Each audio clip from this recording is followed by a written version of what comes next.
Connecticut, both on the come as far as the Big East goes. All right, who do you like here, Tennessee or Florida? I like Tennessee. Chris Lofton has been terrific the last 4 games, averaging over 20 points, 50% from three-point range.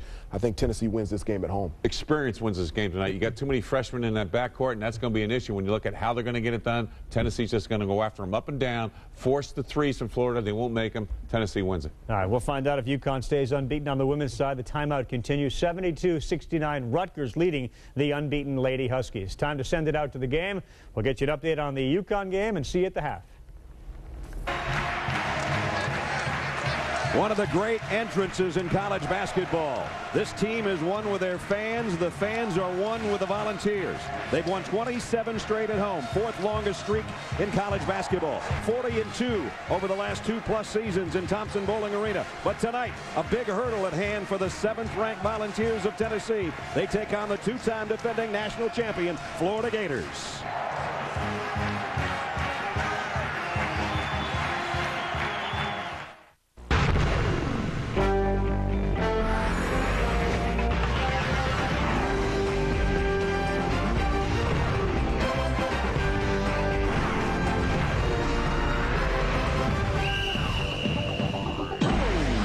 Just a little over 2 years ago, it was the number 2 ranked Florida Gators who came to Knoxville with a perfect record of 17-0. But Chris Lofton had 29 points. The Volunteers with an 80-76 win. As the final buzzer sounded, the students rushed the court, and first-year head coach Bruce Pearl had a huge win. Tonight it's Super Tuesday presented by KFC, and it's all part of Rivalry Week presented by Cisco. And our matchup at Thompson-Boling Arena, the number 22 Gators of Florida against the 7th-ranked Volunteers of Tennessee. You take a look at the East standings. On top, the Florida Gators at 6-1, and right behind, I should say Tennessee at 6-1, Florida right behind at 5-2, and that is Kentucky another game back. Welcome, everybody, to Knoxville. I'm Brad Nessler with Jimmy Dykes. It is Super Tuesday. It is Fat Tuesday. He'll help up the super end. I'll take care of the fat side of things. Florida lost over the weekend to Arkansas. Made this game even bigger than it was going to be. First of all, I don't want to know what you had to do to get that necklace around. Pretty impressive. That's a story for later on. Yeah. But I think Florida comes in right now knowing that when they were on the road at Arkansas Saturday, they got runs put on them. They did not respond well. Bruce Pearl told his kids this afternoon, we're not playing Alabama. We're not playing Ole Miss. We're not playing Mississippi State. This is a team in the Eastern Division. You want to hang a banner in this building, you win this ball game tonight. All right, let's take a look at our Star Watch. A couple of guys we'll keep a close eye on in the backcourt. Nick Calathis and Chris Lofton. Well, Nick Calathis, no other freshman in the SEC, is asked to do more right now every night for his ball club. And Chris Lofton, Brad, 4 straight 20-point games, right at 50% from the three-point line in those 4 games. Let's take a look at the starting lineups brought to you by Chevron. First for the visiting Gators with Billy Donovan. Jay Lucas and Nick Calathis, the freshman with the old guy, if you will, and Walter Hodge back there. Up front, Dan Werner and Maurice Spates. And for the hometown Volunteers of Tennessee, joining Chris Lofton in the backcourt, Jawan and Ramar Smith, another Smith up front, and Tyler with Wayne Chisholm. Let's check in third member of our team, Janine Edwards. Janine. And Brad, I won't tell you what we did for these beads either. That is later. If anyone doubts the intensity of this rivalry, look no further than the conference record of these teams over the last 3 years. Since 05 and 06, Florida and Tennessee have been the 2 winningest teams in the SEC. They even have an identical 28-11 record during that time. But the similarities do end there, for Tennessee has won 3 of the 4 matchups during that time, including last February, with Florida ranked 5th in the nation. The Vols upset the Gators. They would not lose again. 10 straight wins and a national championship followed. That 9-point win over Ohio State to win their 2nd straight national crown. This is a 113th meeting between Tennessee and Florida.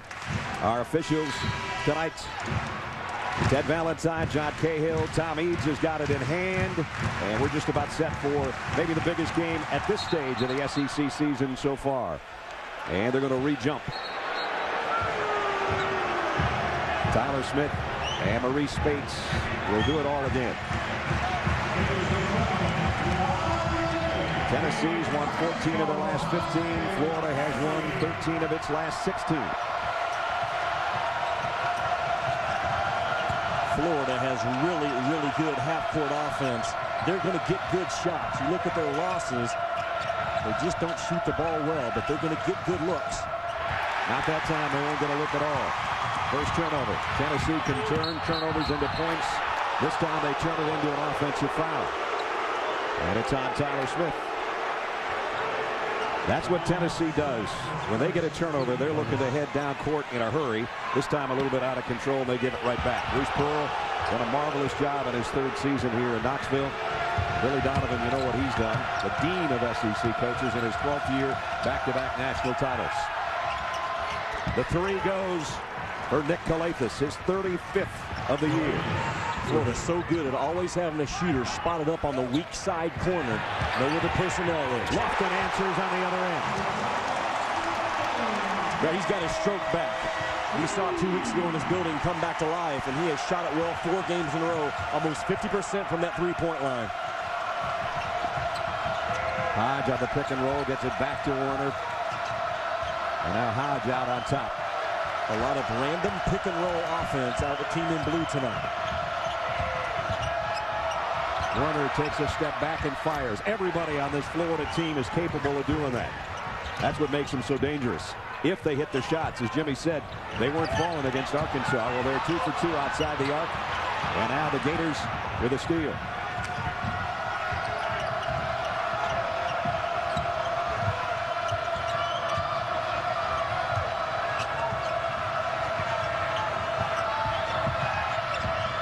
Calathes with the screen and gets it back. And now Spates with the extra pass. Picture perfect. So we can draw it up. Yeah, Brad, again, triggered by a random pick and roll situation out top. I mean, they're the best in this conference at that pick and roll offense. Smith faked the 3, drives with the left hand. Warner rips down the miss, and now it's 3-on-2. Lucas, pull-up jumper, got it. Boy, for a team that couldn't hit on Saturday, they can't miss right now.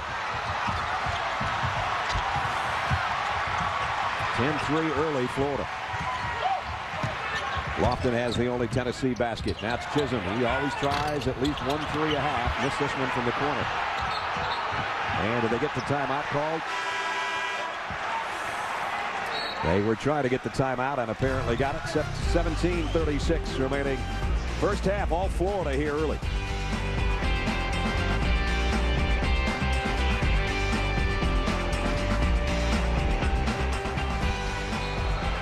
No timeout taken, as it'll be Tennessee ball on the turnover by Florida, as Calathes tried to get the timeout called and couldn't.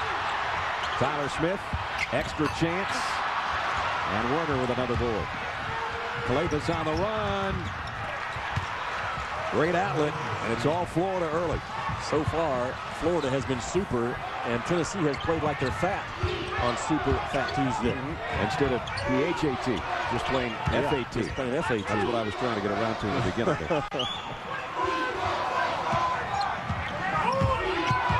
Now you see Tennessee go to their flex offense. And what Florida will do to you, Brad, is show zone and then go man, or man and go zone, try to keep you off balance. On this Super Tuesday, if you voted right now, you'd vote Florida. They're up by 9. Might be more. Spates keeps it alive. Sticks it back up there, and it goes. Boy, a real concern for Tennessee the first 3.5 minutes of this ball game. Florida getting wide open looks on the perimeter. And they shoot too well to give them wide open looks. 11-0 run by the Gators. Bruce Pearl's going to let his Vols play it out here. Didn't call a timeout, waiting for the TV version. Cruz on the inside, missed the left hook. Spates clears it off, and Calathes will bring it down. A stunned crowd right now. They were a mile high during the introductions. Only the student body's giving it a try right now as Hodge leads it for Spates. Oh, shredding them, aren't they? Absolutely shredding them. From all parts of the floor, the Florida Gator offense clicking on all cylinders. 13 straight Florida points. And now the TV timeout can't come quick enough for Bruce Pearl. Sometimes shoot-arounds are a reflection of what might happen in the evening. Tennessee's shoot-around was very loose. Florida's shoot-around was very tight, very concentrated, with a lot of work involved, and right now it's showing up early in this ball game. First foul of the ball game finally stops play, Jimmy. That pick-and-roll basketball. The roll man gets the basketball in the middle, the dive man along the baseline, the random pick-and-roll working in perfection for Florida. We'll get you back to the game in just 1 second. Told you that we would update you on Connecticut Rutgers. UConn had the ball down 3. 10 seconds to go. Renee Montgomery has it go off her hands, and Rutgers knocks off the unbeaten Huskies. So the Patriots and Huskies gone from the ranks of the unbeaten. Brad? All right, Carl. So number 1 UConn falls there. And, of course, Lady Volunteer basketball. There's so many banners up here you can barely count, including the national championship a year ago. And now here the men's team ranked 7th in the country. And they are in a big hole against the number 22 Florida Gators, who have just literally run out 13 straight points since it was 3-3. Boy, with that loss to UConn tonight, Tennessee Lady Vols in great position to jump to number 1 in the next poll. What a start, by Florida. Offensively, they are clicking. And again, they get good looks. Every time they play, Florida gets good looks. In their losses, they've only shot 38% from the field, but it has not been because they have not had good looks at the rim. Bruce Pearl just sort of did a Dean Smith, Roy Williams. Put 5 new guys in there and said, somebody go play. Tyler Smith hands it off to J.P. Prince underneath. Well, that's the best look they've had since the opening three-pointer by Lofton. Trying to bring the heat, but Hodge has got a 3-on-1 and an easy bucket on the other end. Alex Tyus on the run. And it might be a gamble to press Florida, because I think it might make Florida a better team. They are terrific passers. They press it themselves in practice every day, and they know how to handle it. There's a 3 by Lamar Smith.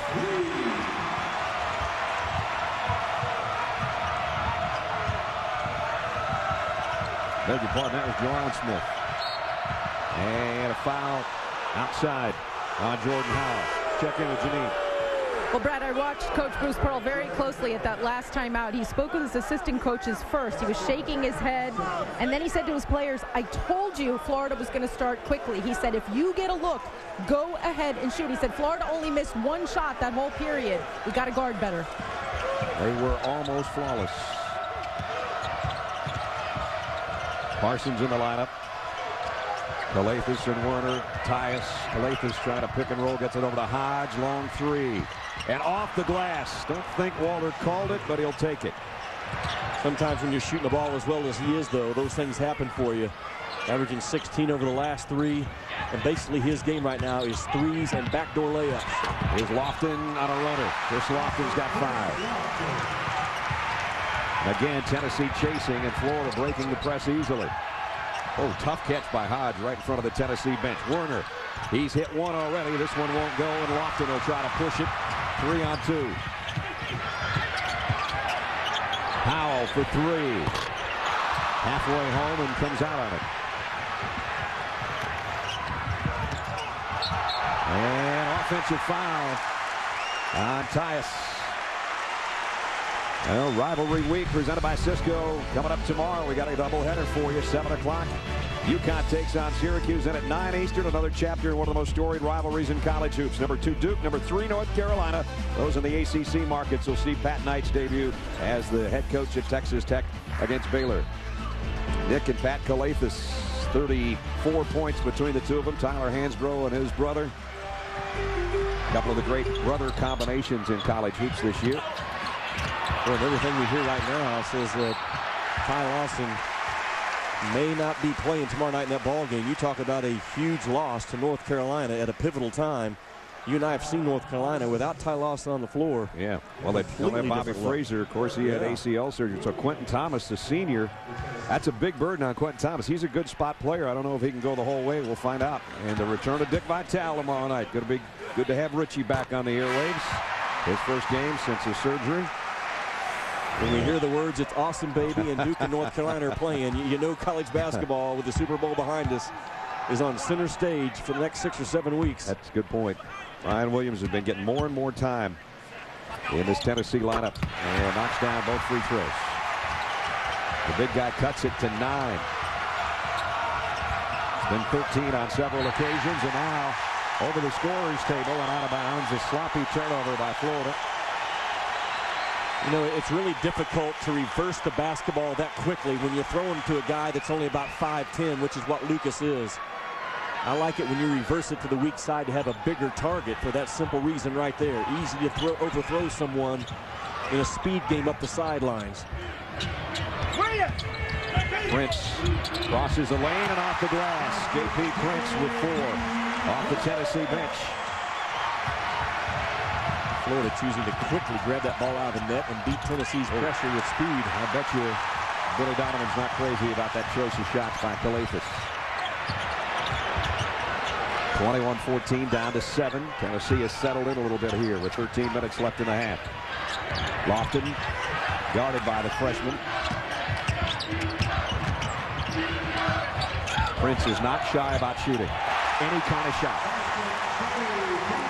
He's a driver, and right now Lucas at 5'10" can't keep up with his length or his first step. Prince has made it a 5-point game, and the crowd for the first time into it.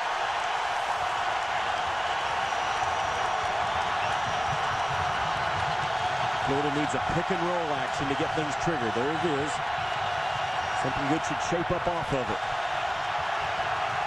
Lucas gives it inside to Spates, and a whistle and a foul. I think it's going to be on Williams, although Prince was there as well. Brian Williams picks up the foul. A good job by Lucas because you had a defender running out of control at him. And then from there, it's just a simple drive the ball to the gut of the defense, and Spates just kind of drifts off of the drive. Spates' last 4 games have been very impressive, too, averaging 16.5 points, 8.5 rebounds. 6'10" sophomore out of St. Petersburg, and he's got 5 here early. Werner comes back in, and Jonathan Mitchell goes out. Yeah, and Spates is the one guy for Billy Donovan that has to stay on the floor. He can't get into foul problems because they do not have another strength guy around the rim to come in behind Spates. That's the other problem they had against Arkansas. Those huge guys as Werner on the inbound scores. Terrible turnover for Tennessee. Chisholm still having trouble. Lamar Smith's going to take it coast to coast.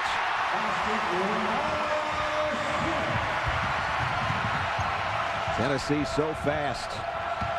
They show their speed there. Here's Spates on the hook shot. Rebound. Comes off to Jawan Smith.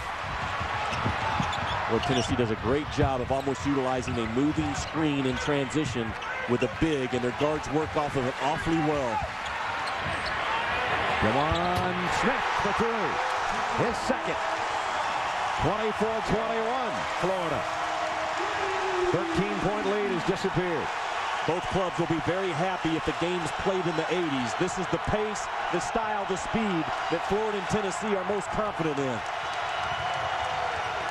Jay Lucas picks up his dribble. Spates, the outside jumper. Good shot. Spates with 7. Florida's a young team. At times, they've been offensive sensitive. When their shots don't fall, their defense lets them down. Look at this guy. Chris Lofton barely moved the net. 2-point game. I asked him today if the rim was starting to look a little bit bigger over the last 2 weeks. He said, just a little bit. And when you're in a zone like he is, that rim can sometimes expand by 3 or 4 inches in your vision. Spates, the hook shot. Boy, Spates has been strong inside. Every kind of shot so far for the big guy. Lofton might try heat check right here. Go!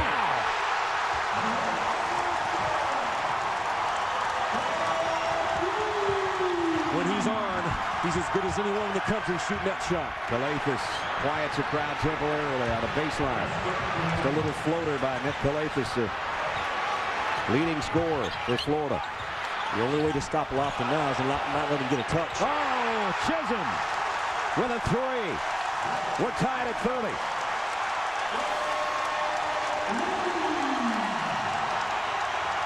Hodge against Chisholm all the way. Partially blocked. Rebound Lofton. Tennessee has not led in the ball game. Smith short on the 3. We're under 10 minutes, and it's up and down the floor about as fast as you can watch a game. You talk about an explosion out of Tennessee. That's what they can do, especially in this building. There's a pick and roll. Beautiful. Great look by Calathes, who leads the conference in assists. Shows you why there. Great vision by the freshman to get it to the big guy underneath. And Maurice Bates has got 11. You know what, Brad? If Calathis was 6 feet tall, he wouldn't be able to make those plays because the defense did a pretty good job of chasing him, but he has the height to get it off anyways. Lamar Smith, the rebound, Spates. Here comes Jay Lucas in a hurry. Thought better of going against Chisholm and backs it out. We may never get a timeout here. There's some tired bodies on the floor right now. Prime time for a foul to be called. Tired defender will reach at the end of the play. Bruce Pearl urging, that's the right word, his troops on defensively. He's going to break a gasket over there if he doesn't watch out. Hodge against Lofton. 3 on the shot clock. Lofton. Tennessee comes up with a steal. Shot clock expired anyway. Now we got a timeout. 8:37 remaining in the first half. It was all Florida for a while. And then number 5 said, my time, my floor, my shot. How about another? How about 3 already? And 386 in his career. And it's 32-30. Tennessee and Florida in a close 1-2-point game after an early rush by Florida to go out in front by 13. Tennessee ranks 7th in the top 10. And of course, number 2 and number 3, the matchup tomorrow night between Duke and North Carolina, with Memphis still unbeaten at 21-0. There you look at the rest of the top 10 in the ESPN US Today coaches poll. Well, from what I've seen, I think UCLA playing as good a basketball, if not better than anyone in the country right now. And a club that's not even in the top 10, not even in the top 25 right now. Louisville is really, the last 2 weeks has really impressed me. Their win last night at Marquette is the top RPI win in conference play so far this season out of the Power 6. That's why Louisville right now, in my estimation, is one of the 8 teams. I think there's only 8 teams right now that can play their way all the way to that final game in San Antonio. Louisville is one of those 8 on my list.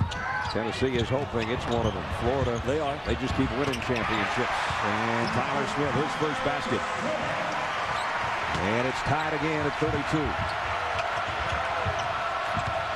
But Tennessee already has 6 3-pointers in this first half, by the way. They're the top 3-point shooting team. They average between 9 and 10 a game. And they're well on their way. And now diving for the loose ball. Lucas keeps a handle on it and finds an open man. Rebound comes off Jawan Smith. Jawan runs with Lofton. Long ball. Cruz trying to keep it alive, and he's going to get fouled from behind by Parsons. Well, we've had 3 ties at 3, at 30, and right now at 32. IBM presents the 25 greatest players ever. Number 24, David Robinson. David Robinson grew a lot during his college stay at the U.S. Naval Academy, literally. Gaining 6 inches throughout his 4 years, the 2-time All-American holds the NCAA single-season record for blocks. IBM, getting it done. David Robinson, sensational college player. Naismith and Wooden Award winner in '87, as well as Player of the Year, NCAA record for a season in block shots, and then went on, of course, to not only a sensational professional career in San Antonio, but what he's done for that community. You can't have a better role model than David Robinson. IBM number 24, and we'll count them down all the way up to March 8th, Duke, North Carolina, and who's the number 1 college basketball player of all time. If he's 24, I can't wait to see the next 23. We did this during the football season, and when I started seeing guys that were winning Heisman trophies like Earl Campbell, and they were buried down there like 12th, I was like, wait a minute. Yeah, that thing made no sense. The college football countdown made no sense. This one does. So there are some outstanding ones to come. The press so far, Brad, has not bothered Florida. They use a size guy like Warner to take it out. He has vision as a passer. And they're doing a good job, Florida is, on their 2nd and 3rd cut. That was a foul. And that's a foul on Prince.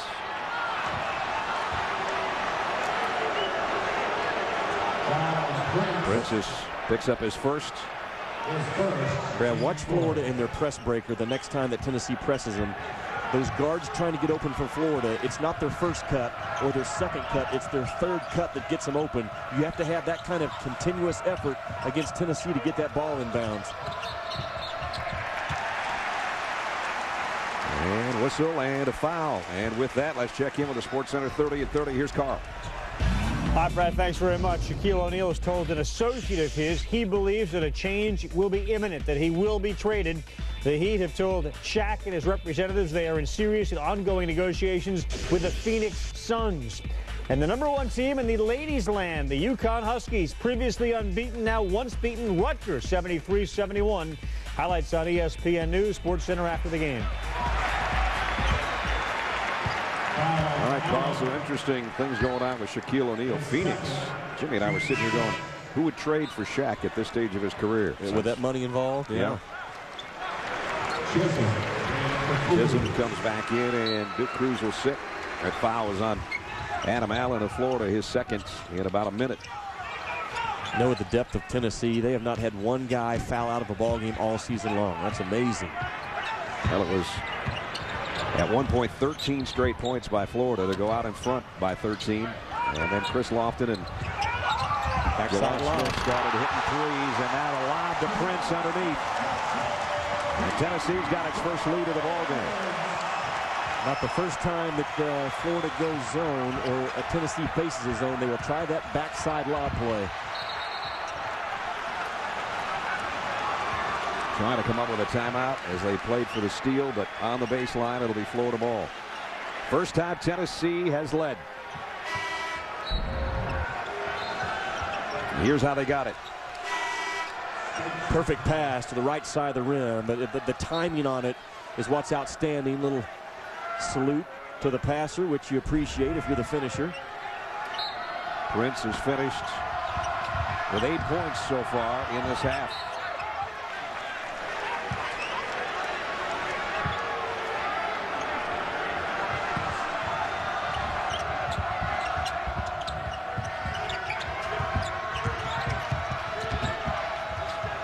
Florida's got to get back to their pick and roll action now. Lucas needs some help to get some pressure off of him. Here comes the pick to help the pressure. Lucas trying to penetrate, and then the kick out to Warner. And he knocks down a three. And a big collision in the paint. Let's see who the foul's on. John Cahill's found a guilty party. The three is good. And the foul's on Tyler Smith. Talk about adding insult to injury. Great job by Florida to use a sprint pick and roll to help Jay Lucas get off the pressure. Then what did that ball screen allow Lucas to do, Brad? Get to the paint, force the defense to contract, and then he kicked it out. All triggered by the pick and roll action again. Jimmy, this could be a 5 or 6 point possession here. Going to be 6 if that goes, but it's an air ball to the other side. Prince has got Chisholm on his right, and Big Wayne takes it all away. Prince will keep it alive. And now we have a whistle and a foul on Warner. Well, wait a minute. It's not on Warner. It's on Prince.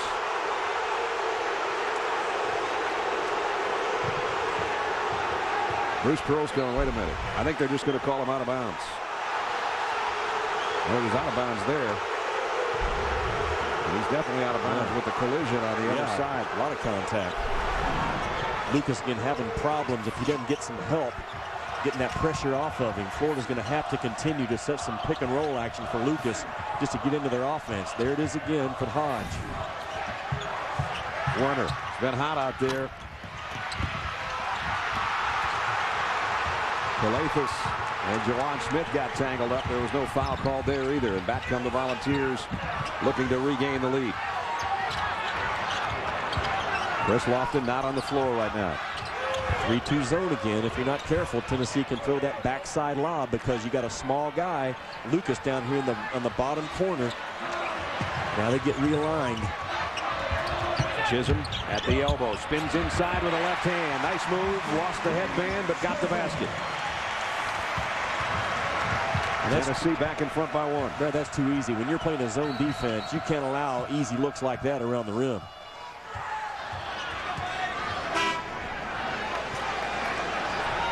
Don't forget, we got more basketball coming up as part of Rivalry Week presented by Cisco on Thursday. Doubleheader, 7 o'clock. West Virginia takes on Pittsburgh. Then at 9, Big Ten action. It's Illinois and number 13 Indiana getting together.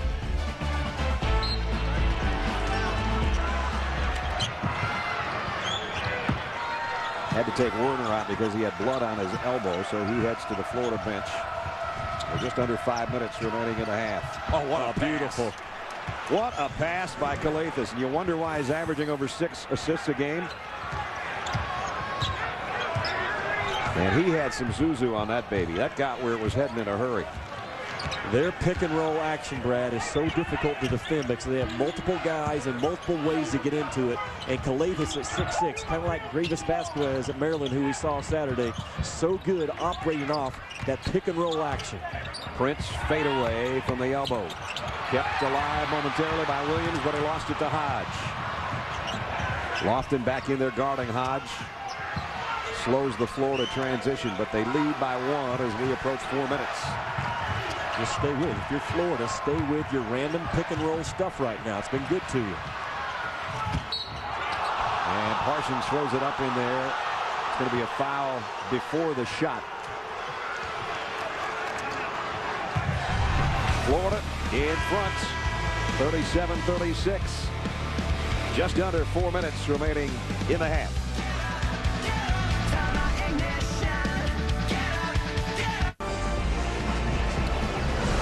All right, Carl, we'll see you guys in about 4 minutes here. It is Florida by 1 as Jimmy takes us inside the play presented by Lincoln. You know, Florida does a great job of what I call a pick and sprint. And this is going to be the pick guy here, Spates. And he's going to come up, Brad, and set the pick and then sprint to the rim. So he never loses vision of the basketball. Now watch this. He's going to gain a lot of speed. There's the pick. Boom. Now watch him gather up speed, going to the rim, gets a target hand up, and Calathes finds him. A lot of times guys will set that pick and then reverse roll out of it. That's too slow. Spates did a good job of picking and then turning and sprinting to the rim, and Calathes nailed him on the numbers. One of 12 assists by Florida already. Tennessee has got 10, and both teams a 2-to-1 assist to turnover ratio so far in this half.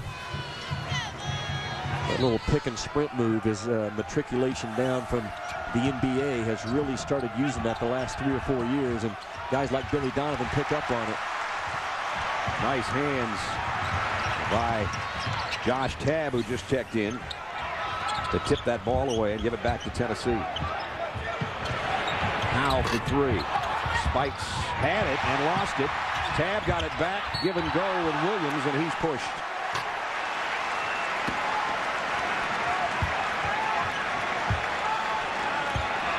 Foul's going to be on Walter Hodge. 7th Florida foul.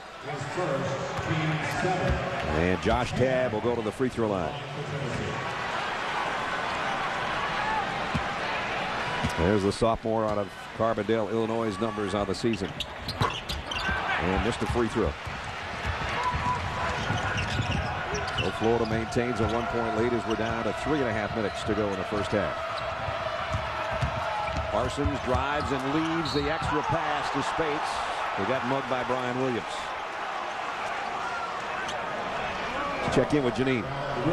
Well, Brad, I was just listening in on the Tennessee huddle, and Bruce Pearl was telling his guys, you know, we've got to do a better job getting over the top of these Florida ball screens. We have really got to cover these ball screens better, and that is something that they worked on today meticulously in practice. So it's something that he had a feeling was going to be a problem. And it has been, especially on that last play Jimmy showed you. And they've had more than one of those in the first half. Well, his concern is if you don't go over the top of those ball screens, Florida has the ability to step back and knock down threes on you. The gamble by going over those ball screens, though, is if you are just a half step late, it allows guys like Calathes and Parsons and Hodge and Lucas to get into the lane. So that's something that Bruce Pearl will have to make a judgment call as this game goes on. Does he want to continue to fight over the top of every ball screen? Maurice Spates has surpassed his season average here in the first half. Florida back in front by 3. Chisholm will try to tie it. And Spates with a rebound. He's done it off the glass, and he's done it as a scorer so far in this first half. Good screen. There's another good screen. A 4 and a 5 screen up top. Lucas the bucket. Took it all the way. Not sure if he looked like his brother or his dad on that one, but he put it way up on the window for his second field goal, and then he picked up a foul immediately afterward. Terrific job by Billy Donovan, setting a high ball screen, Brad, with his 4 and his 5 man. Very difficult to defend, and if you don't defend it properly, properly, Lucas just takes it all the way to the rim. They are so good, and they come at you in so many different ways with their pick and roll options in that Florida half-court offense. So now Howell will go to the free throw line, having been fouled by Lucas in the backcourt. The senior out of Auburn, Alabama. Pretty much everybody in the family played for Auburn except Jordan, wearing the same number that his dad Rex and his brother Brett wore at Auburn, the number 15. And he's got his first point of the ball game.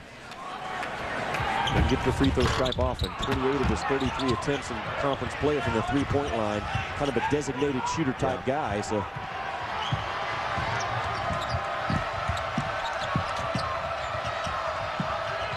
Calathes, there's the pick from Spates. He'll try three off the pass from Werner.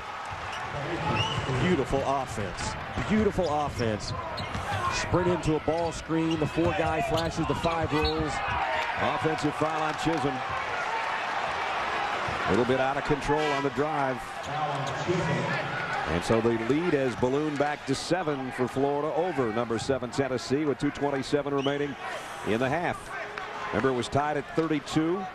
And at the 4-minute mark, it was 37-36 Florida. Now 44-37. Brad, every coach in this league will tell you that Florida, no matter what you do to them defensively, they're going to get good looks. They've got a mastermind on the sidelines how to pick you apart. Scouting reports where your weaknesses defensively, and Florida attacks them, and that is showing up in this ball game. Odds around 2 picks, got it back to Werner. Behind the back, probably not a good move, although the possession arrow is going to go to Tennessee. Don't forget, rivalry week presented by Cisco continues tomorrow. Doubleheader. First, it's Connecticut in the top 25 now, taking out Syracuse. And at 9, number 2 Duke, number 3 North Carolina. That's about all you have to say. Those in the ACC markets will see Pat Knight's debut as the Texas Tech head coach, with his dad having stepped down yesterday.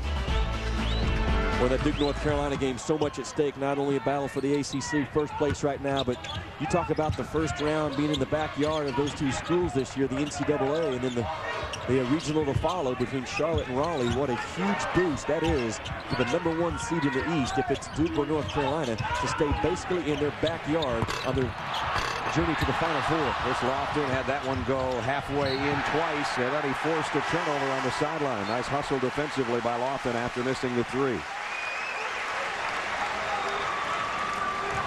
So Tennessee will keep it with a fresh shot clock. 1:44 remaining in the half as they're down 7.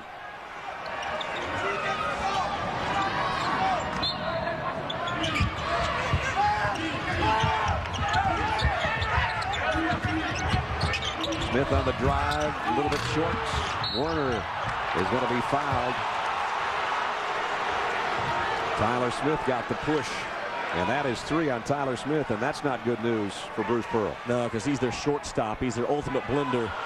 Leads him in assists and steals, rebounds, knocks down shots, versatile defender as well. I think Bruce Pearl is saying, wait a minute, you got the wrong guy. I think he's saying it wasn't Tyler Smith, it was Duke Cruz. You know, I got tend to agree with you, but I didn't see it the way the officials saw it. I was going to say Cruz on the foul because I didn't think Tyler Smith was as close proximity-wise defensively as Cruz was, but I guess they're going to leave it that way. You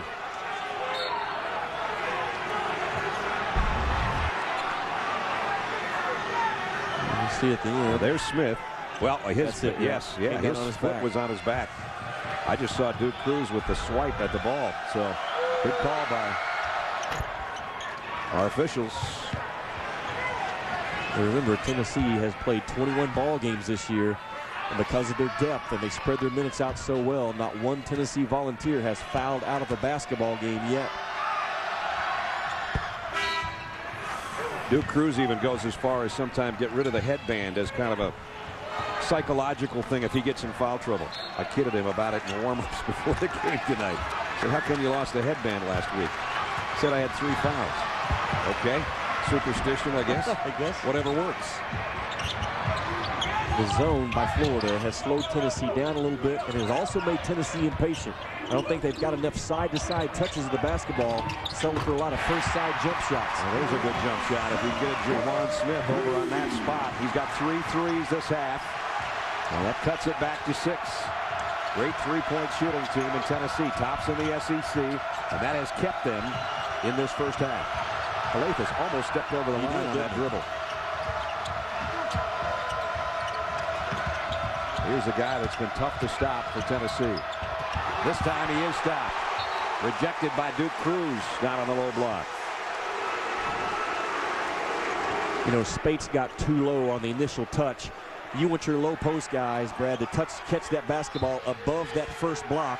He caught it below the first block, and when he reverse pivot, he was automatically behind the rim. Calathes on a quick 3 after he's the guy that threw the ball in, and now we're going to have a foul on Florida that should send Chris Lofton to the free throw line. Quick shot out of the corner by Florida. They had an opportunity to ball fake and drive it along the baseline. Tennessee defense flying out of control. Both clubs have been a little quick triggered, even for as much offense as these two teams bring to the floor. This is normally an automatic. The number 2 free throw shooter in the conference, Chris Lofton. Lofton with 12. And he's gone over the 1,900-point mark in his Tennessee career now. Our Star Watch update, both those guys have played extremely well. Look at the numbers on Calathes. He's flirted with a triple-double a couple of times this year, and he's doing a little bit of flirting again.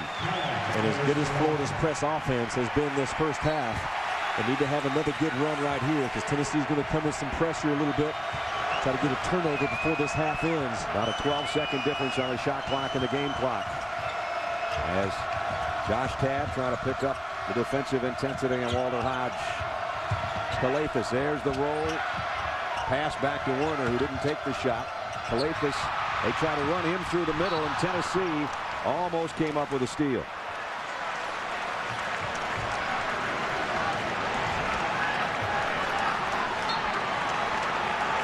Billy Donovan saying that Tennessee had possession. I don't think the officials are agreeing. So far, they are not. They haven't changed the shot clock and turned it off. So that was nobody's ball, and there's 10 on the shot clock, 23 on the game clock. Calathes again looked like he stepped into the backcourt. That's the second time, Jimmy. He's right in front of us. They can't get much closer anyway. He has a great feel, though, for the geography of that floor because he has flirted with it on the last 2 possessions. Tennessee being very physical with their perimeter defense. This time it costs them. There you see a big out top, and Calathes does the right thing, knowing that I've got a big chasing me 40 feet from the rim, keep my dribble alive, and put it in the hands of the official to make a call with all this contact. Smart play by Calathes. Lofton comes back in. They want him to maybe get a touch before halftime here. As Florida with a 5-point lead, looking to add to it from the free throw line, and Calathes got them both. Florida's going to take a timeout. Calathes has got a dozen, and the lead 48-42 Gators. This ESPN telecast is available in high definition on ESPN HD, presented by Olivia. Brad Nessler, Jimmy Dykes, Janine Edwards, 17.5 seconds remaining at Thompson Bowling Arena here in this first half on Super Tuesday, presented by KFC. It's rivalry week, presented by Cisco, and it's Florida by 6. They've led most of the game. Tennessee had one lead at 34-32. They'd like to close the gap a little bit here before halftime. 45% of Tennessee's rebounds have been offensive over the last 2 games. They need one right now. They didn't get it. Yes, they did. Cruz fought for it. There you go. And he's fouled. That's what they're. Sorry, partner. That's where they've done some damage over the last 2 ball games. It's doing a great job of cleaning up misses. And Florida did not get everybody boxed off with a powerful purpose. And Duke Cruz now has an opportunity to put 2 on the board. Duke is 63% free throw shooter, which is actually up from last year. And he rips the first one. That's his first point. Of course, he missed a good chunk of the season. He was detected with a heart condition in mid-December, and he's just been back really 3 or 4 games and getting a few more minutes, coming in earlier in the ball game. getting his rhythm back, getting his conditioning back, and he knocks down both free throws. 3.4 to go. Werner might take a half quarter. No, didn't. Basket. Should have tried the extra pass, and it's going to be a 4-point lead for Florida at halftime. But they led by as many as 13 on several occasions as they really came out of the gates fast. And they lead the number 7 team in the country by 4 at the break. Janine's with the leading coach. And Brad, they did come out of the box quickly. You led by 11 at one point. What's enabled you to run your offense pretty much as scripted in this hostile environment? Well, I think anytime you make shots on the road, it relieves a lot of pressure in a lot of different ways. So we were fortunate that we got some shots to go down early, and then we were able to mix it up with getting the ball to the rim as well. But obviously, Tennessee's a terrific team. Only 20 minutes. We got to play 20 more. What if they shut you down on the perimeter? You've made some pretty good shots from there. Well, we did, but I also thought we had some action at the basket a little bit, too. We had some good drives. We got fouled and got to the free throw line a little bit. And then Maurice Spates also was able to get freed up on some pick-and-roll action to the basket. We'll see you second half. Thanks. Well, they haven't lost this year under Billy leading at the half. They've got a 4-point lead at the break right now. It's time for the UPS halftime report. Carl, Hubert, and Digger, guys. We know how you get down, so cut the chit chatter, 'cause this week nothing else matters. So bring the best and bring some more, then we'll see what we outspend. It's the rivalry.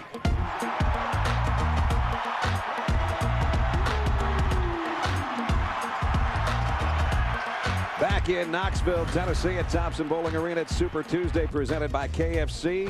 All week, it's Rivalry Week presented by Cisco. And at halftime, number 22, Florida leaving 7th-ranked Tennessee 48-44. Welcome back to Thompson Bowling, everybody. Brad Nessler and Jimmy Dykes. Florida's got to be saying, we're not going to clown around when we go on the road on Fat Tuesday, and they didn't. They jumped out. They scored 13 straight at one point, had a huge lead. Here they are leading at halftime. They've done one thing extremely well, and that's shoot the basketball, 64% the first half. If you're Billy Donovan, you're really pleased with how well you shot it, but you're also concerned that you shot 64% from the field, and you're only up 4. That's right. And I'm not so sure Florida can continue that hot shooting. They can if they continue to execute so well off their pick-and-roll action. And let's take a look at inside the play. It's a double ball screen up top. 5 sets of ball screen, and then rolls to the basket, and 1 works off of the ball screen, and then 4 comes right behind. So you have a double ball screen up top, and if you can turn the corner, the point guard, you got a chance to go all the way to the rim. And Florida did it a couple of times. Boom, there's the first ball screen. There's 5 setting the ball screen. Now he's going to roll to the basket.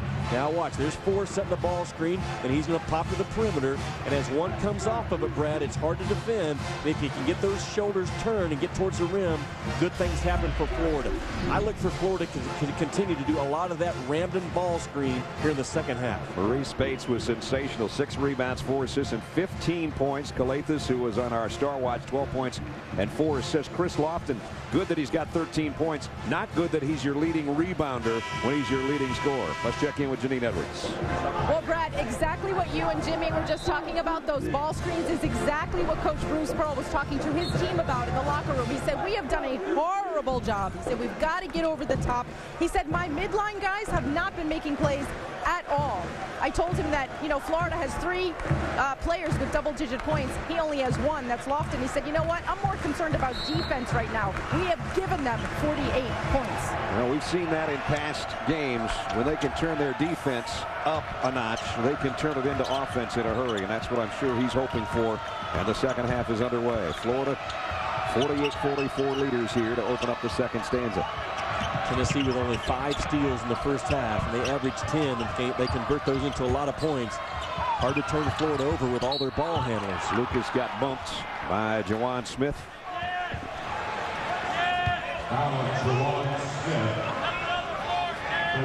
That's Jawan's first personal. Calathis now the inbound. Sometimes he brings it in, and they get it right back to him in the corner. This time he's going to break the other way over to the wing. Calathis did a good job of backing off that baseline stripe. Depth equals vision when you're going up against the Tennessee pressure in the half court. And Florida turns it over. And now trying to run. Ramar Smith rejected by Spates. And on the held ball, it is going to be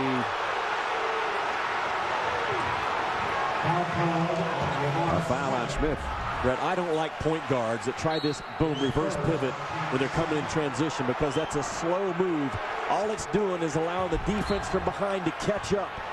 If you're a point guard trying to make that reverse 360-degree pivot in transition, I don't like the move.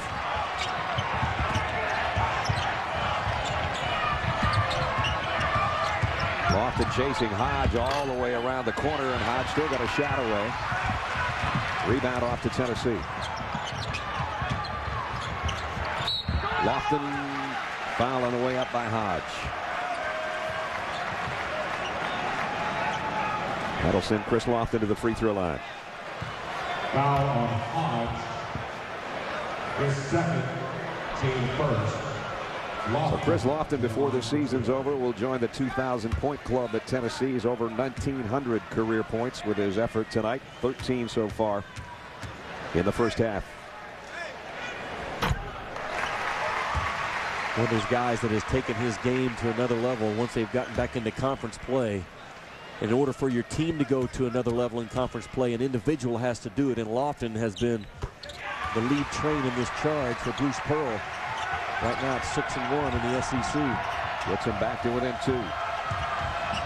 Florida at 5-2, just a game back. Coming off a loss to Arkansas over the weekend, playing much better tonight. Calathes down low to Warner. Great look again by Calathes. His passes have eyes, or have had tonight anyway. Lofton in traffic. I go back to the statement that coaches that have played Florida so far in this league, they get good looks. They get beat when they don't make their open shots, and that's how they've had their 4 losses this year, only shooting 38% from the field in those 4 losses. But they get good looks. Tyler Smith rejected by Spates, who's got 2 blocks here in the first 2 minutes of the second half. Spates came in the number 7 shot blocker in the conference, and he has swatted a couple here.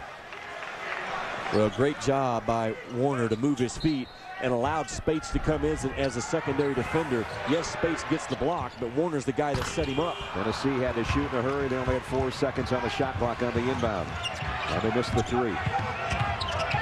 Again, a great look by Calathes, and an easy basket for Tyus. And Bruce Pearl's not going to wait as long this time, because so far Florida has come out of the gates the way they did in the first half.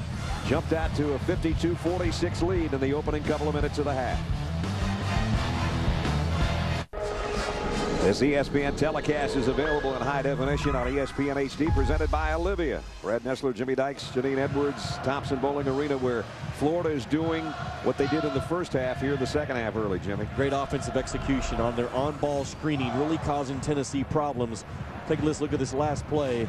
Another terrific job by Florida in what I call a pick and sprint. You're going to see Tyus this time. Watch right here. Now, hold it right here, guys. This is the guy that's setting the screen. Now, the traditional way would be for him to reverse pivot, Brad, and rotate this way to the basket. But they are actually now just turning the corner and sprinting to the rim, and it allows better vision, it allows better speed. Boom. And Calathes reads it, and it allows you to also keep in mind where the help defense is. That pick and sprint action, those big curls right now out of those ball screens for Florida, really causing Tennessee problems. 15 assists on their 20 field goals, and 6 of those are Nick Calathes, who's got 12 points and 7 rebounds. And he has flirted, as I mentioned earlier, with triple doubles this year. He has that look like tonight might be the night.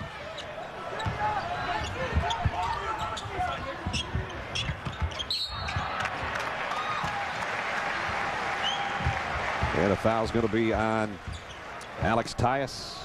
Foul on Tyus. Well, Brad, you guys were talking about Nick Calathes' great vision and passing ability. His teammates actually say you better pay attention, because even when you think he doesn't see you, he will actually hit you in the head with a pass. We've seen a couple of those tonight where it looked like there was surprise, at least on the face of his teammates. Lead cut down to 4. That's what makes him great, though. If he's surprising his teammates, he's also surprising the defense. Exactly. He does not give his looks away.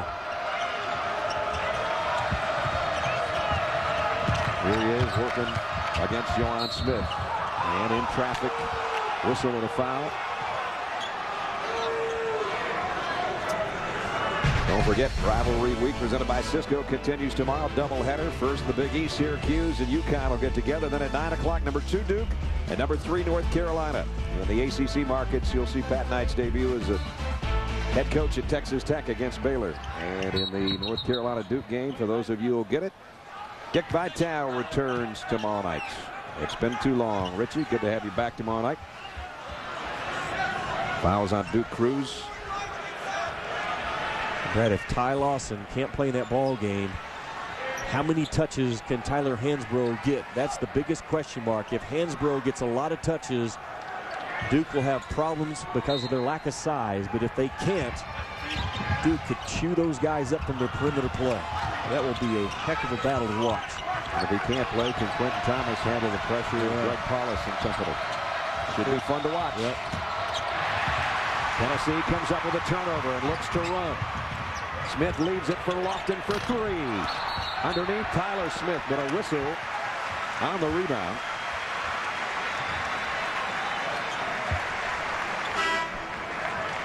It's going to be on Hodge. That's his 3rd on Walter Hodge. His 3rd, team 3rd. And out he comes. In comes Adam Allen, who had 2 quick fouls when he came off the bench earlier.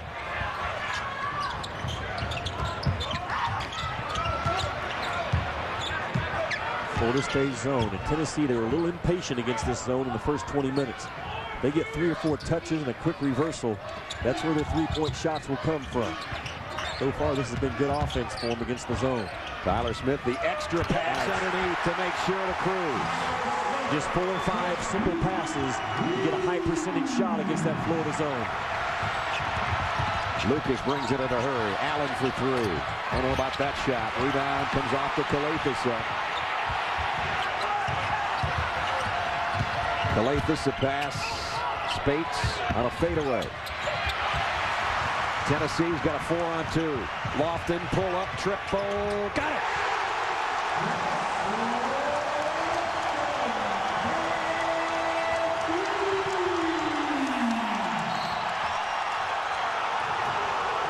Tennessee, a 7-0 run, has taken the lead.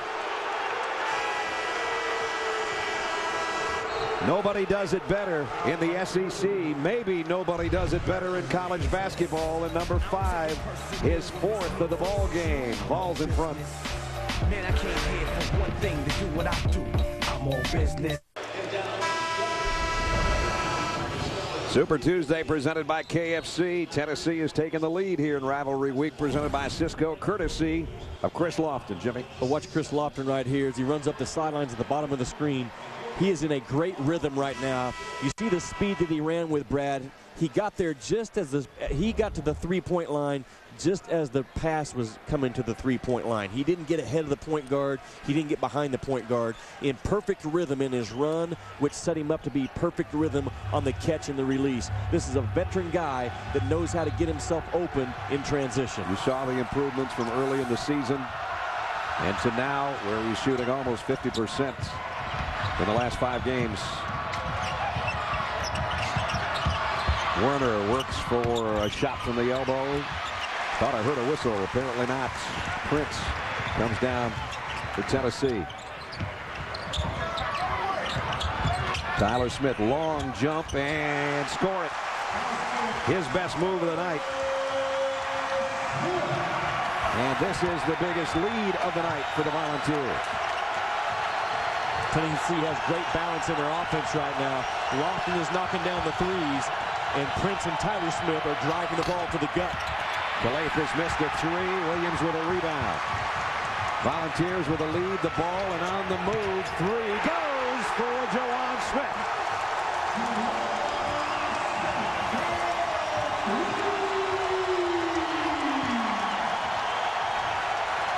That's the balance and the depth that Tennessee can put on you. Lofton goes out of the game, but there's Jawan Smith still as your 3-point spotted up shooter.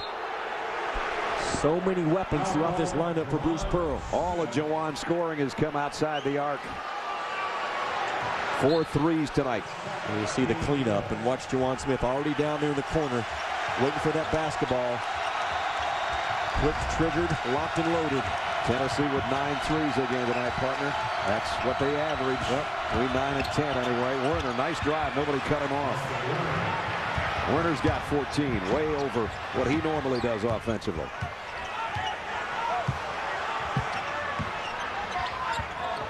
Right now, Tyler Smith out there with J.P. Prince, Brian Williams, Howell, and the three-pointer going from the corner from Jawan Smith from the other side.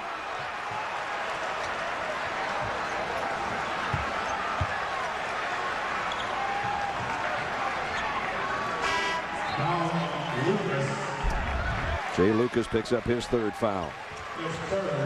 Well, he got pushed from behind, Jay Lucas did, and then got pushed right into a guy that was already off the ground trying to get a rebound, and it looked a lot worse than it ended up. If you're Florida, a young team, they can't be offensive sensitive now. They got to continue to lock in, or Tennessee's going to go on a spurt. How about that rebound by Smith, and fouled again, I think by Tyus this time.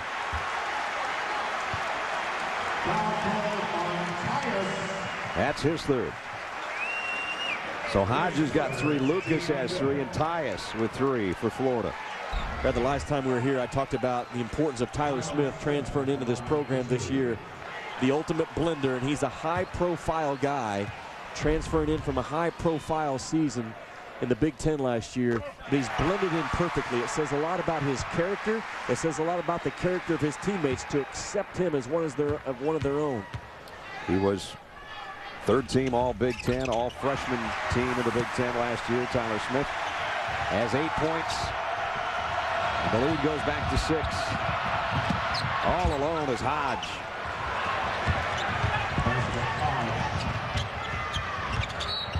And now Hodge with the cheap hand check foul, and that's 4 on Walter Hodge. I think pressing Florida almost makes them better. Some teams you press them, it makes them not as good. Pressing Florida might make them better because they do such a great job of getting 3 across that half-court stripe and then throwing diagonal. The Tennessee full-court press has not bothered Florida in this ball game. But Bruce Pearl goes with his gut when to put the press on and when to pull it off. And you know right now he's starting to think, I've got a lead. How much more pressing do I want to do? Let's get a SportsCenter 30 at 30. Here's Carl Ravitch. Carl. All right, Brad, thank you very much. You take a look at the top stories, and they involve NBA players like Shaquille O'Neal, who apparently is on his way to Phoenix. The deal not done yet, but they are in serious talks, moving Sean Marion and Marcus Banks back to Miami. Both the players involved, the principals, seem to think it's going to get done. Rutgers knocks off unbeaten #1 UConn 73-71. Next game for Rutgers against #2 Tennessee. SportsCenter after the game, guys. Shaq got a house out in Phoenix. He's only got about 6 or 8 of them around the country. Has he got one out there? He must have one out there. That's not the offense I would picture Shaquille O'Neal would flourish in. Kind of slow. I mean, kind of fast for him. That really surprises me. Just leave him on one end of the floor, let the other four That's guys what they may have to do. That really surprises me. Well, here, speaking of running, Tennessee has run out to the lead after trailing by as many as 13 in the first half. And now Werner picks up the foul. Florida getting foul prone here in the second half. And there'll be free throws the rest of the way. Tennessee 9th in the SEC in free throw shooting at about 65% as a team. And while that's not great, it's way better than their counterparts from Memphis. When you talk about basketball in this state, I'd take Pat Summitt's team over anybody as far as shooting free throws. Memphis, out of 328 Division I teams, they rank number 327 in free throw shooting. That will not get it done on that next to last weekend or final weekend in that field of 65. Has to get better. Florida now trailing by 5. Florida needs to get back to their ball screen action. J.P. Prince is going to pick up his third foul. Foul call on Prince. His third, team 6. You missed the beginning of this game. It was a 3-3 tie, and then it was 16-3 Florida before you could bat an eye. They shot 64% in the first half, but Tennessee has come out smoking here on their home floor in the second half, and they've got a 61-56 advantage.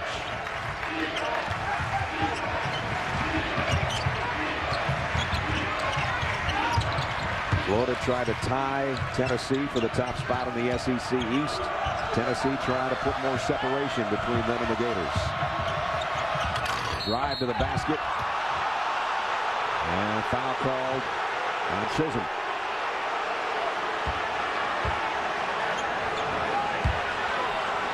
Good job by Parsons to read that with an open post offense, no blue jersey on that low block. The perimeter drives are always there as an option for Florida. Contact on the way up. Parsons has struggled offensively in SEC play, but he has a tremendous upside with his body and his size and his length and his ability to attack the rack. Looking for his first point of the ball game. 69% free throw shooter so far in the season.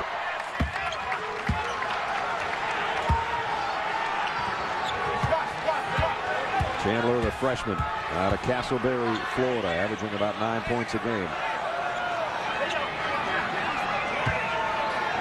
So much youth on this Florida team after losing all 5 starters and 10 of their top 14 players overall last year, including Lee Humphrey, who's at the ball game tonight. Was at practice today. Had been playing in Greece and may go back to a professional career in Poland on his next journey. The other guys that were starters are in the NBA. Here's the freshman Jay Lucas, and he lost the ball to the veteran Chris Lofton. Lofton all the way, and he's going back to the free throw line. A bad mistake by Lucas. 5'11", 158 pounds. Anytime he takes the ball into traffic, he's going to get knocked off of his path. Well, you see him trying to take it into traffic, and with a light body like that, you can knock him off the ball. And Lofton rips and runs to the other end. All kinds of foul trouble right now for Florida as one of the best free throw shooters around steps up and hits his 5th in a row in this game. Brad, you talked about how young Florida is, but talking to Billy Donovan, the goal is the same this year as it was the last 2 years with that loaded squad that he had. The bottom line is play the best that we're capable of playing. That was always the goal last year for Billy Donovan. It's the goal right now for this young Reptiles as well. Whistle and a foul on Howell. Second on Jordan Howell. So Chris Lofton, another 20-point game, his 5th straight. You know, he started the season slow. We talked about his averages from outside the arc, and we talked to Bruce Pearl about it early in the season. And he sort of thought, you know, Chris Lofton was a guy that could sneak up on people a couple of years ago. Now it's Tennessee, top 10.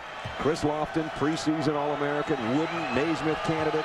You know, the pressure gets a little bit bigger on those shoulders and that 6'2" frame, and he just wasn't shooting the same way we've seen him shoot his previous 3 seasons, but it's all coming around. And while he was struggling, Jimmy, the rest of his teammates got better. Yep. Now they have more scoring options, including this guy.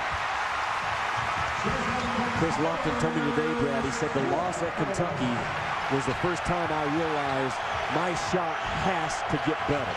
And he said that loss took it personal. And he said, I knew from that point on I was going to start shooting that basketball. Tennessee 4-on-2. Jawan Smith, triple. Rebound. Warner got his hand on it, and I think it's going to be Lofton on a foul from behind.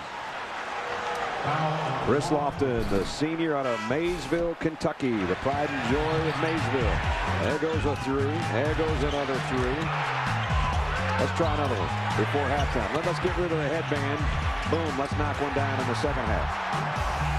He really gets himself into a rhythm awfully well. He moves without the basketball with a purpose. When he moves without the ball, Brad, he does it in different speeds. He just has all the small things that go into being a great shooter, because great shooters take great shots, and that's what he's done in this ball game. Jimmy, just as you were saying about Lofton and that loss at Kentucky, Coach Pearl told me that was definitely a wake-up call for him. He said now he has seen Lofton having a greater sense of urgency. He said he's hunting the line. He's trying to get his feet set and get open. He thinks that the expectations that were on Lofton early in the season kind of weighed on him a little bit. Here is Lofton looking to get the handoff from Tyler Smith. Whoops, Warner blocked it on him. And timeout taken by Tennessee. 5-point Tennessee lead with 12:03 remaining. Tennessee looking for its 20th win. This already ties the best 20-game start they've ever had. They have never opened a season 20-2, which is what they're trying to do right now. And what they're also trying to do, move up those national rankings. Again, put some separation between themselves and the Florida Gators right now. You can't forget about Kentucky. Right. They're hanging in there at 4-2 in conference play. Well, Tennessee will be the first to tell you they have their eyes set on a number 1 or 2 seed on Selection Sunday. I think they have all the makings to get there. But I go back to what Bruce Pearl told his club today about 4 o'clock in the walkthrough. He stopped it and he said, guys, let me tell you something. We've never hung a banner right now, and you're playing a team from your own division. This is not a typical game tonight. This is a we want to hang a banner type game, and you better start acting like it right now. Well, Florida hasn't won here since 05. They lost here a year ago by 10. Then they didn't lose again, as Janine said in the open of the broadcast tonight. Here's Lofton again. That time he didn't get quite as good a look, and Werner had a pretty good hand in his face. 11:55 remaining in the ball game. Tennessee by 5. Dick Vitale returns to the airwaves tomorrow night. We'll talk more about that when we come back. Vitale returns tomorrow night. Duke in North Carolina. And here on Super Tuesday, presented by KFC, Tennessee by 5 in this rivalry week, presented by Cisco. Trailed by as many as 13 in the first half. They were down 4 at halftime. And now they've led by as many as 7. Let's see if Florida can answer the call again. You and I called and left Dick Vitale a message on his voicemail today. I bet that thing filled up around noon, don't you? I'd say. Folks calling to wish him good luck for tomorrow night. Looking forward to his return. And Chisholm. I'm not giving Wayne Chisholm much slack to guard people tonight. That's what he's wondering about right now. Chisholm, the biggest guy that Tennessee has down low, working against Spates. Well, just not a lot there, was there? If anything, might have been an elbow on Spates offensively. Maurice Spates was sensational in the first half. This is his first point of the second half. 16 for the game.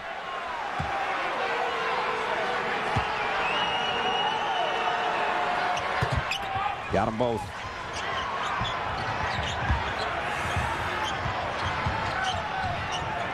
11.5 to go. But you know Tennessee is looking for one of those 2 or 3 minute spurts to get this thing up to 10 points. Florida too good offensively so far in this ball game if you're Tennessee to allow them to hang around.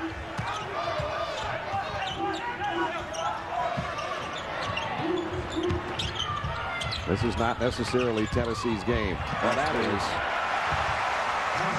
Tyler Smith pretty quiet in the first half, Jimmy, and now he's come to life.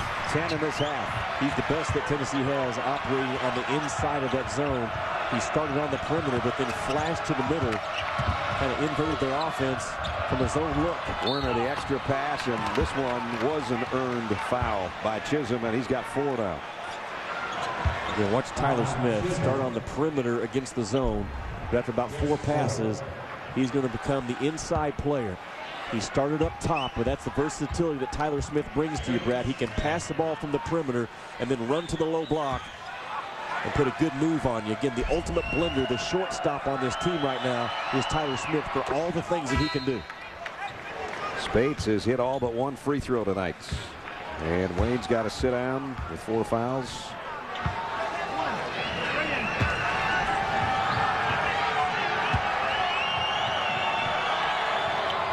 Got them both.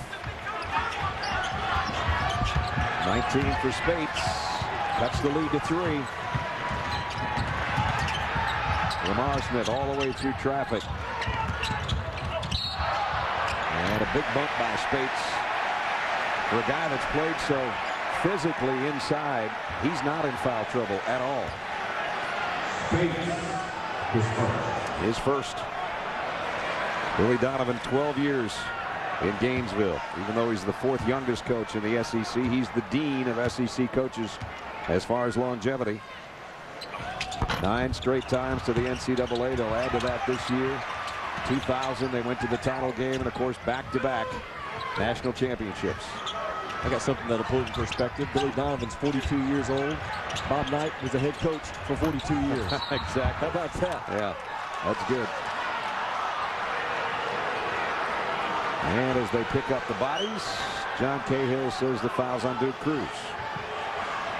That's his third. I thought it was interesting in the interview Bob Knight did with Jay Billis today. You and I both talked about it. 3 or 4 times he said, the last time I've coached a basketball game here. That kind of left the door open just a little bit now in my mind that he might not be completely done the way he emphasized here. Says we've done about all we could here.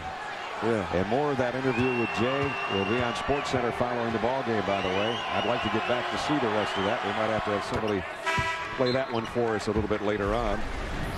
And of course, 42 seasons, as Jimmy mentioned, 902 wins, 3 NCAA championships, Olympic gold medal. The best sound bites over the past 40 years have come from Bob Knight.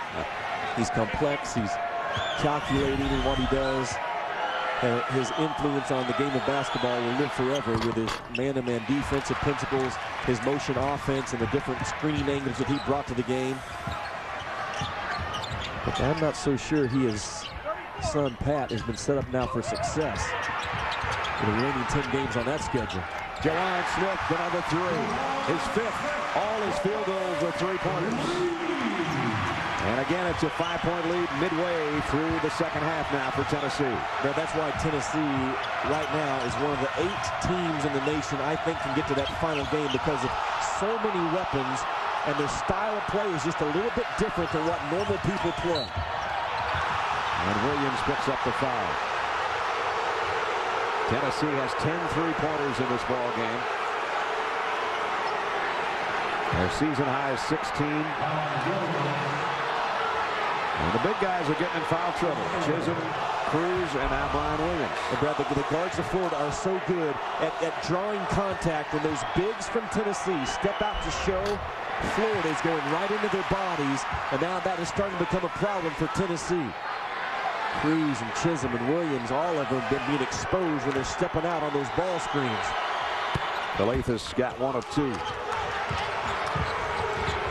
15 for Calathes, so almost on his average, and he's cut the lead for Tennessee down to 4 again. Prince, wow, what a quick step around Parsons. Parsons with a little bit of an Olay defense there and wrapped his arm around him anyway. Well, and Prince, he's a driver. His first, second, and third option is to drive the basketball. There's no reason to crowd him on the catch. Let him catch it. He's not going to do any damage over there on the wing, but you crowd him. You do exactly what Prince wants you to do. Prince's first step was so quick, I'm not sure Parsons even touched him, but they called a foul anyway just because he stuck a chicken wing out there. Yep. Hodge back in for Florida. J.P. Prince right on his average. He could not make a free throw. 6 for 20 in the conference play coming in. 2 of 4 tonight, so he's in double figures.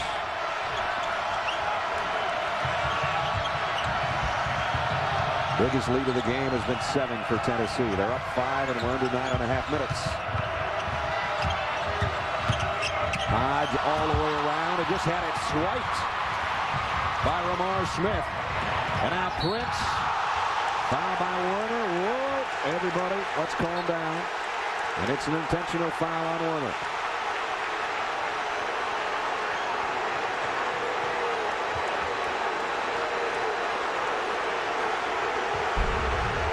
Hodge just gets ripped right here. Terrific play by Ramar Smith with more upper body strength than Hodge. And then here you see the intentional foul. Is shove in the back, and that's a proper call. That's an easy call. It's an easy intentional foul call right there.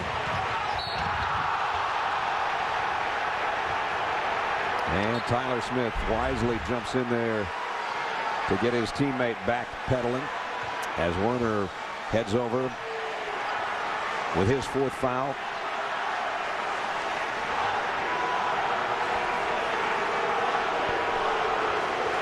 Fans obviously voicing their displeasure. There's the foul trouble. Both teams have got a load of it right now. Cruz and Chisholm with 4. Hodge and Werner likewise. And the rest follow.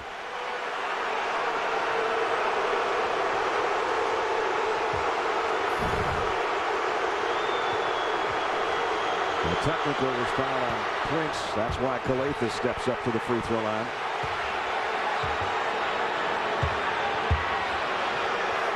Well, Bruce Pearl was laying in to J.P. Prince because everything was going in their favor until Prince picked himself up on the floor and went and got in the grill of Dan Warner. There's the foul on Warner, the intentional foul. Now Prince does this, and that brings the technical and gets the officials involved. And there's the tee. Ted Valentine signaling the technical foul on Prince. So now Prince will get his share of things from getting hammered by Warner. And as Jimmy said, struggles from the free throw line, especially in conference plays. 2 out of 5 from the stripe.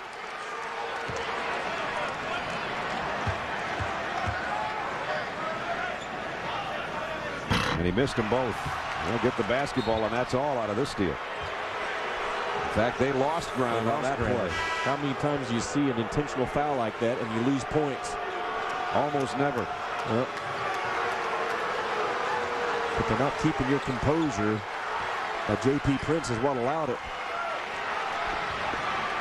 Now, unless they get something out of this inbounds play, talk about a losing effort on that last possession. And Juwan Smith missed the 3, but Tyler Smith kept it alive. Fresh shot clock, and we'll approach 9 minutes now. The 7th-ranked Tennessee leading number 22 Florida by 3. 2 small guards up top. Lofton can get his shot off if he wants. He's going to leave it for a teammate instead, and he got it to Lamar Smith for the flush. Calathes had it knocked away from behind. Lofton ahead to Smith. The extra dish, Tyler Smith. Score.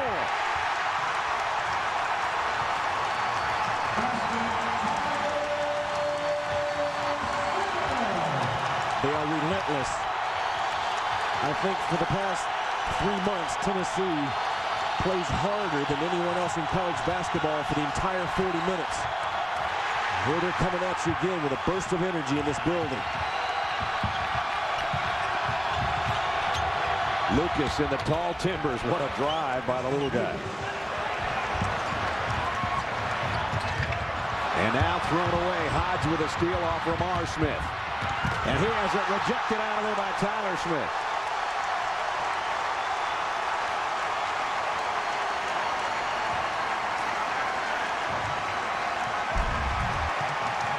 Well, careless with the basketball. But again, the ultimate blender, Tyler Smith, does not allow one mistake to become 2 for his team. That's how you win championships. Bates trying to battle for his own miss, and instead gets a foul call.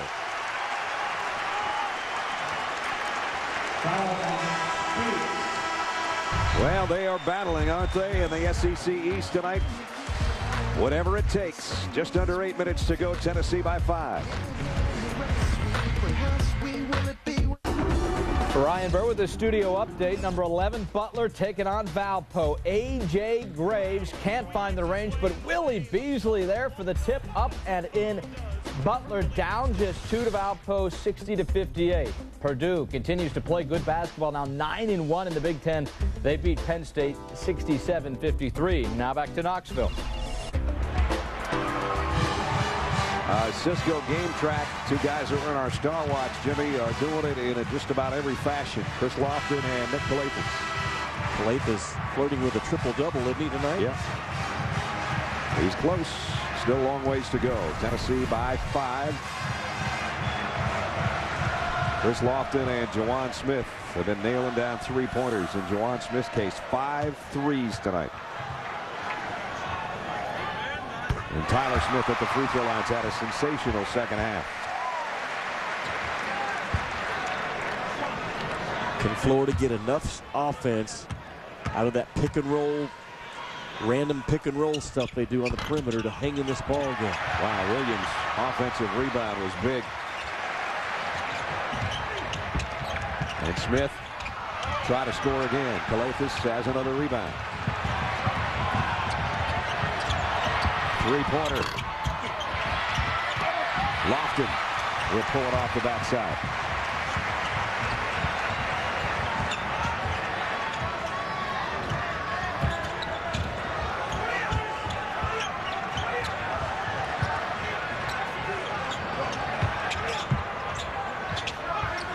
This is a point where Florida can show man and then go zone.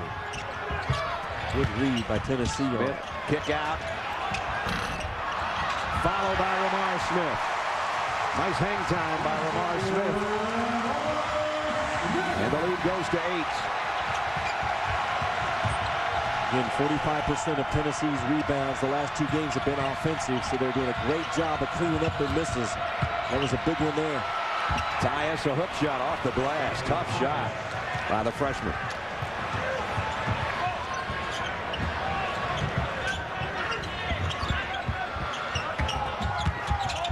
Juwan Smith inside, and he's going to draw a foul and go to the free throw line. That could be on Allen, and that'll be his 3rd. Yeah, Tennessee went to their little baseline flex cut on their offense, and they go to that when Bruce Pearl wants to get control of the basketball game. We saw Gary Williams over the weekend, the head coach at Maryland. Both these guys were assistants under Tom Davis, and they have taken that simple baseline flex cut into their offense. When you play a hectic style like Tennessee and Maryland does, at some point you always want to have some control. There you see the baseline flex cut, boom, invert your offense, slows the game down, gets the ball to the high percentage spots on the floor. Tennessee goes to it when Bruce Pearl wants to get some control. Juwan Smith got 1 of 2. Warner just came back in with a rebound.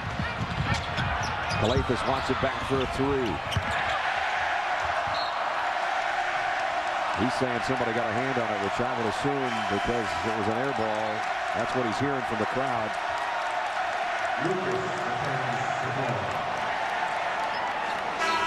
Yeah, he's too good a shooter to miss one that bad without some kind of contact on the ball or his hand, one or the other.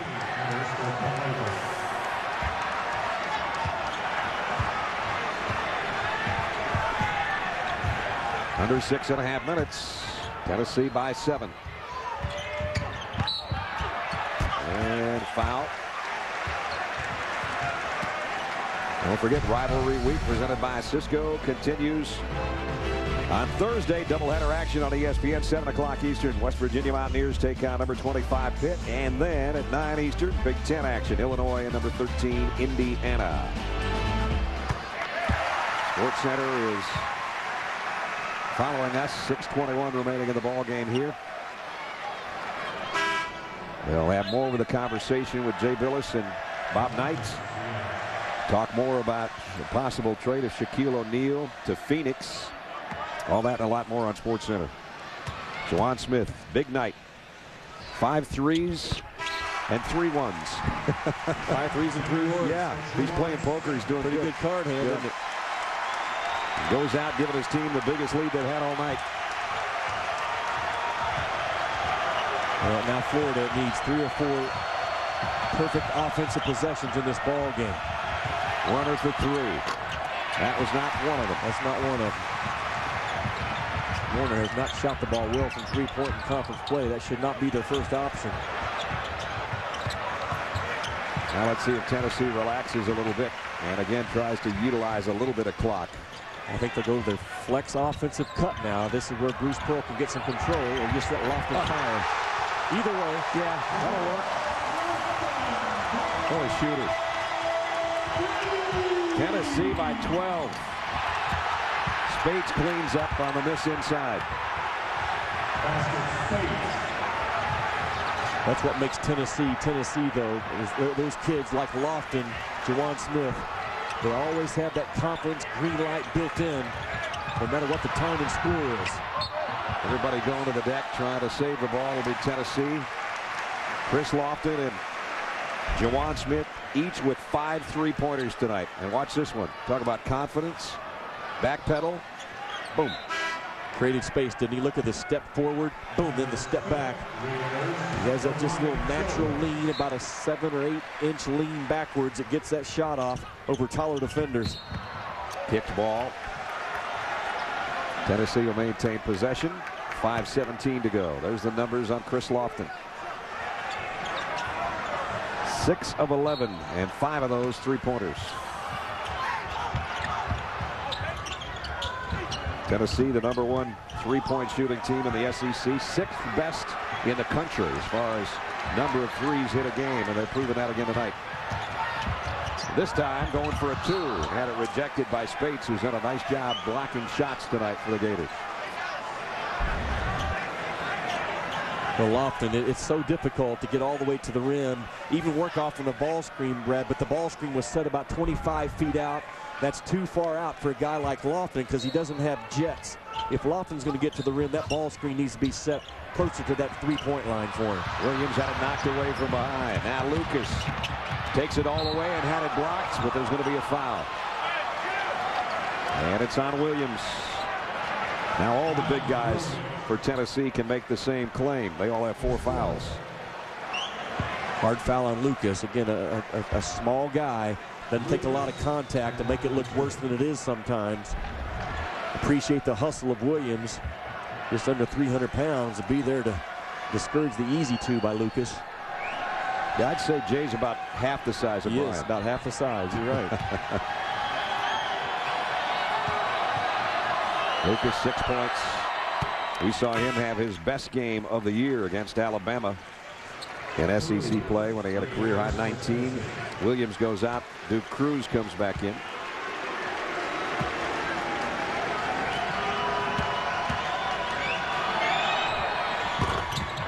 Second one rimmed out, and Cruz will snatch down the rebound. We're under 5 minutes. Tennessee by 9. They're on their average right now. They lead the SEC in scoring. They're 4th in the country in scoring. And we still have 4:40 to go. Lofton got his man in the air. The extra dish inside to Cruz. And now Chris Lofton has shown his passing ability 2 of the last 3 trips down court. A great job of Cruz to react off of the pump fake of Lofton. Because once Lofton pump fakes and puts it on the ground, it tells the bigs, I'm getting ready to pass it. Otherwise, I'm a catch and shoot guy. Tipped in by Spates. On the miss by Calathes. As Florida, as a young team, are they tough enough on the road to get back-to-back stops? That's what they're going to have to do with 4:10 to go in this ball game. It's not easy for a veteran club to do on the road, especially a team as young as Florida. Do they have it built in them right now to get back-to-back stops? The last 27 teams that came in here couldn't figure that out. Well, that's how you prove your strength, Brad, is able to go on the road and win in conference play. As I look at the 8 teams that I think right now can get to that national championship game, all on the left side, UCLA, Carolina, Louisville, Georgetown, Tennessee, Duke, Memphis, and Kansas. Look at the quality road wins they've had in conference play. UCLA with the best one at Stanford with a current RPI of 18 has Stanford.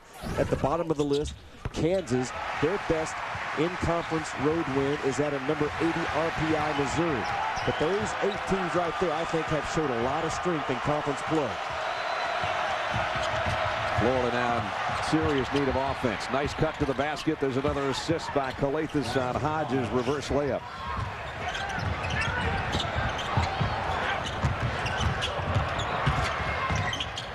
Tyler Smith. Boy, what a second half.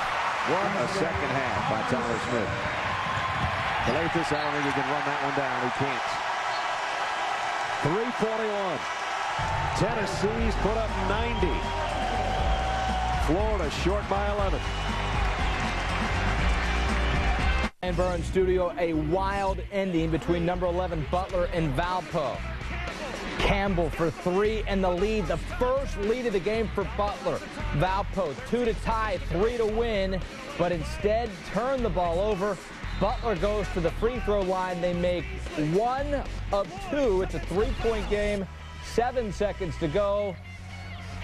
And Butler goes on to win it. Butler survives at Valpo. 71-68 your final. Now back to Knoxville. Yeah, it looks like Tennessee's going to more than survive here. They lead by 11. Still have 3:41 left, though, as we check in with Janine. Well, Brad, in October, the Sporting News named Thompson Bowling Arena the best home court advantage in the SEC. Even Tennessee's PR department told me they were surprised at that one. I spoke to senior Jordan Howell, who told me that his freshman year here, the crowd was so quiet and unenthused, they could actually hear people having non-game related conversations while they were playing. The first thing Coach Bruce Pearl did was remove the seats from the student section. There are 500 standing students there. He said he wanted energy and upbeat enthusiasm. Howell says it's played a big part in their success, and they're looking at their 27th home game win here, guys. And they don't ever sit down, that student body down to our left on the baseline that Tennessee is working toward right now. It's become quite a ticket in this town. Student section's gotten better, and the talent's gotten better on the floor. Has something to do with it. You don't get much better than that guy shooting the ball. Chris Lofton, another through. 6 in the game. Well, Tennessee has some areas that concern you when you get to March. Their size around the rim. But one thing they have going for them, they've got weapons.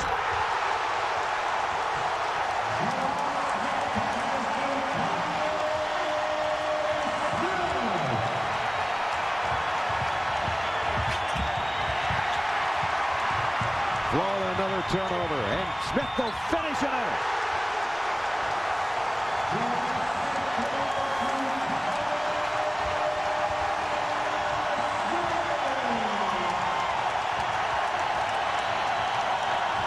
They don't, Tennessee, Brad, they don't play hard for 36 minutes, 38 minutes, or 39 minutes. They play hard for 40. And sometimes it's not till that last 3 or 4 minutes that it starts to take its toll, but it has done it in this ball game against Florida. Just the relentless pursuit of the basketball from all different angles. And then once they get turnovers, it's just a foot race. They fight each other to get in those finishing lanes to be there around that rim. Billy Donovan's told us today, I don't know if we can handle the foot speed of Tennessee, and they have proven in the last 2 or 3 minutes they can't. A lot of teams can't. And your word is perfect, relentless.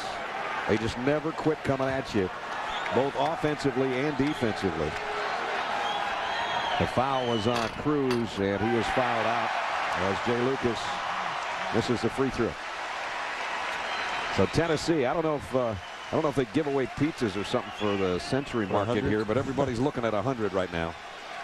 First time Tennessee has had a player foul out all season long because of that rotation and because so many guys average around 17 minutes a ball game. That has kept them out of that area, and it could be a problem for them come tournament time because Chisholm and Cruz are the 2 biggest guys. And then Brian Williams, who's played more and more minutes recently at 6'10", actually is their biggest guy.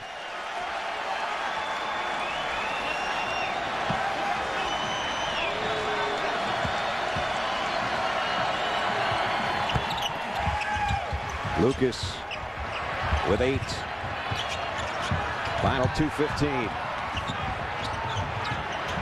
The way Tennessee, their style of play, especially on their home floor, probably only a small handful of teams across the country that are capable of coming into Thompson-Boling Arena and knocking off Tennessee on their home floor this year. They're too explosive.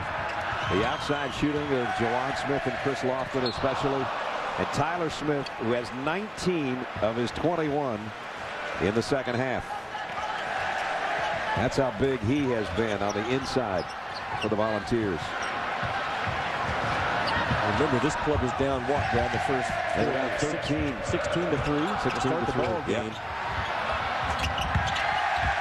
The light came on, and when it did, it was a bright one. Jawan Smith all the way. Tipped in by Tyler Smith for 2 more. Tyler Smith's got 23 points. He had 2 at halftime. And the route is on. It sure didn't look anything like this in the first half. Remember, Florida led by 4 at halftime. Here comes 100 plus. Count it now.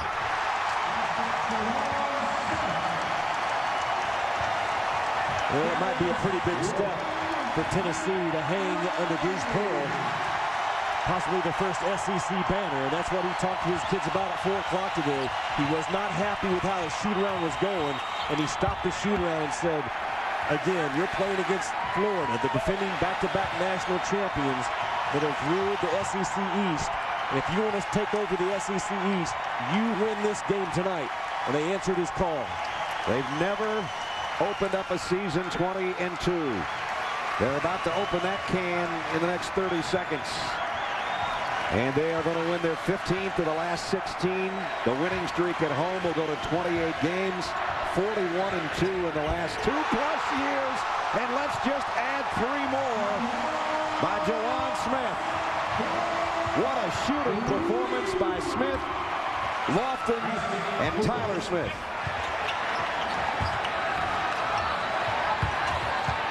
And Chris Lofton's just going to hand the ball over to Jawan Smith. 104 to 82. A super Tuesday in Knoxville for Bruce Pearl and the Tennessee Volunteers. And a fat win for Bruce Pearl. They're 20-2. 60 points in the second half for Tennessee. Goodness. They look pretty good, didn't they? Explosive, Brad. A lot of weapons. No one in the SEC has more weapons than Tennessee, and very few across the country can match them on the offensive end. Show why they're the number 7 team in the country. They win at 104-82. SportsCenter's coming up next for more on this game. Join us on ESPN News for a post-game extra. This has been a presentation of ESPN, worldwide leader in sports. For Jimmy Dykes and Janine Edwards, Brad Nessler saying good night from Knoxville. It's a Volunteer kind of Tuesday evening.